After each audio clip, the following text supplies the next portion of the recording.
Fox News contributor Tamara Holder was on the Sean Hannity program talking about the Ray Rice NFL football domestic violence video.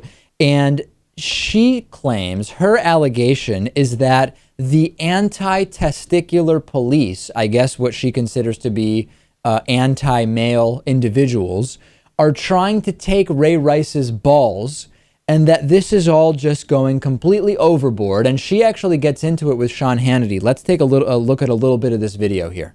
To indefinitely suspend Ray Rice, Fox News contributor Tamara Holder, Fox Business Network, Stegan McDowell. Guys, good to see you both. You take a very strong position here that this is really none of the public's business.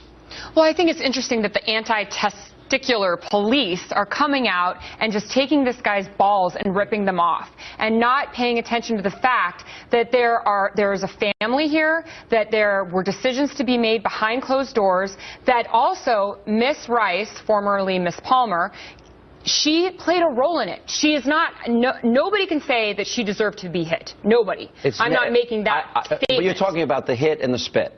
Correct. All right, but wait a minute, but there's a rule in life, Tamara, that every man understands. You never lay a hand on a woman, I am period. not defending his behavior. I am not defending his behavior. What I'm saying, though, is that where do we draw the line with just attacking somebody, ruining their life, firing them for life? Yeah, she's not defending Ray Rice's behavior. She's just saying that, well, his wife's actions may have caused that behavior, which she, of course, doesn't defend, Lewis.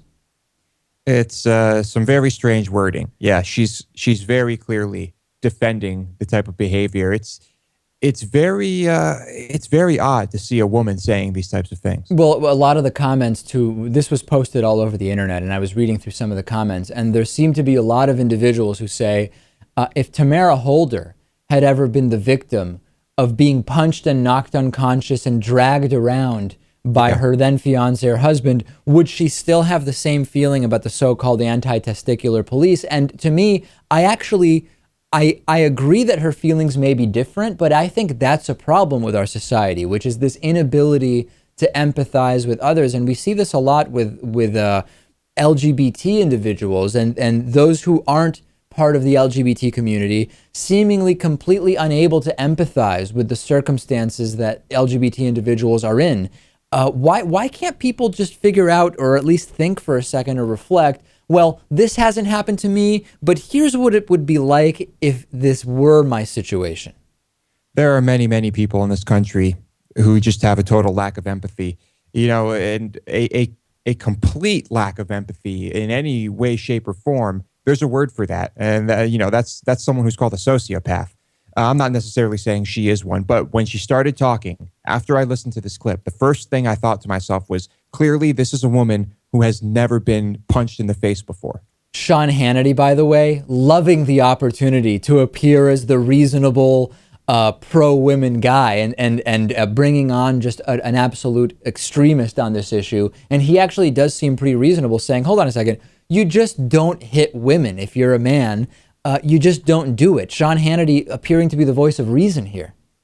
And the other woman on the program also completely disagrees, and they both seem to be, not agreeing with her, which is good. And, it makes perfect sense. Anyone who's seen the video, I think, would agree with them. Last thing on this, the issue of privacy was brought up, that Ray Rice's privacy, there's a family involved here. When you accept a multi-million-dollar contract to become a celebrity sports star, and you then commit felony assault in front of cameras, I don't know that you have the exact same expectation of privacy that others have. That's, I think that if there's, like we said, if there's a video, you're automatically being tried in the court of public opinion. This was the same guy who received a standing ovation before people saw the video, but there is extra scrutiny with athletes and people who have the cameras focused on them. And that certainly based on a choice that Ray Rice made to step into the public square and under the limelight. No question about that. Phyllis Schlafly joins me next. Don't miss this interview.